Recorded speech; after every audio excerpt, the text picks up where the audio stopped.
Keep it going for Muhammad, everybody. Muhammad here. Guys, I'm happy to be here, and I'm happy to be in a place where I can say that, and people believe me. So that's nice. I go to Dayton or Toledo, and I'm like, I'm really happy to be here. And the people in the audience side-eye me like, you lying son of a bitch. Like, we live here, and we're not happy. Take your patronizing bullshit on down the street. But I am happy to be here, and I'm happy I got to drive here. I've been flying a lot for comedy over the last couple of years, and I hate it. It's terrible. The first time that I got flown to do a gig was cool, because I had never had my travel paid for without an extradition hearing. So that was neat. But the novelty of that wore off quickly dealing with the TSA, right? They got a million questions for you. Mr. Armstrong, why are you flying to Oregon today? Because I'm an American and I can go wherever the fuck I want. How about that, right? You can't talk to federal agents that way. I mean, you can once, right? But the next time is going to be with a speech impediment.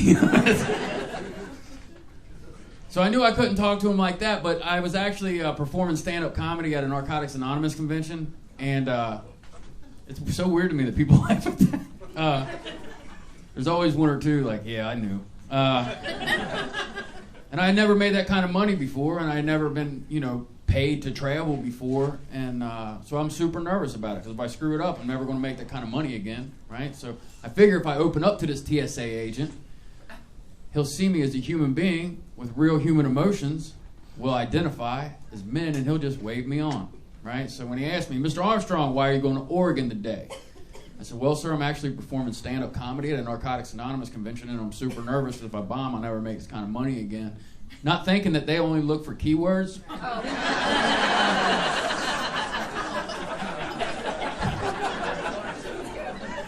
There were 3 in there that caught his attention. Nervous, narcotics, and bomb. So I guess what I'm getting at is if you're looking to skip a copay on a prostate exam, that's how you do it. It is.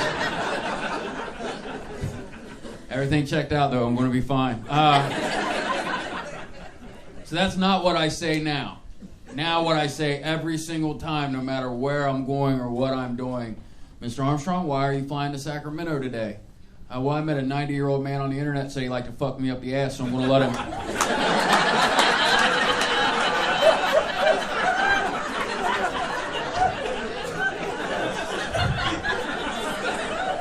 It's like my own personal Make-A-Wish Foundation.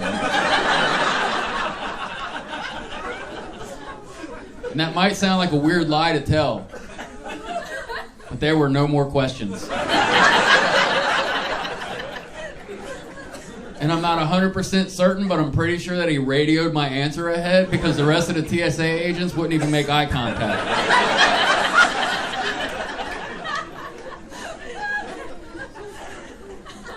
But I prefer to drive, partly because I get to see the country and partly because I never fall out of the sky when I'm driving. And I can take my wife with me everywhere I go without paying $1,000 extra. So I like to drive. Last summer, we went to Chicago out of Cincinnati, and we drove through the wonderful, beautiful, exhilarating state of Indiana. And we found the single most exciting thing in that state outside of Indianapolis. It's a wind farm. It's not that exciting, right? She had never been through a wind farm before, and we're driving through it, and she looks at me and she goes, wow, I can't believe these windmills work so well. I'm like, can you feel the electricity? What are you talking about? She goes, well, it's awfully windy.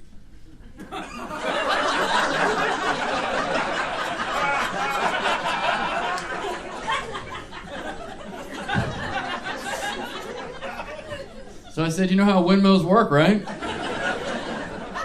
Before I give you her reply to this, I need you to keep in mind that this is a real live adult human being who grew up in America and is currently in the back of the showroom. Her reply was, yeah, I know how they work. I just didn't think it would be this noticeable.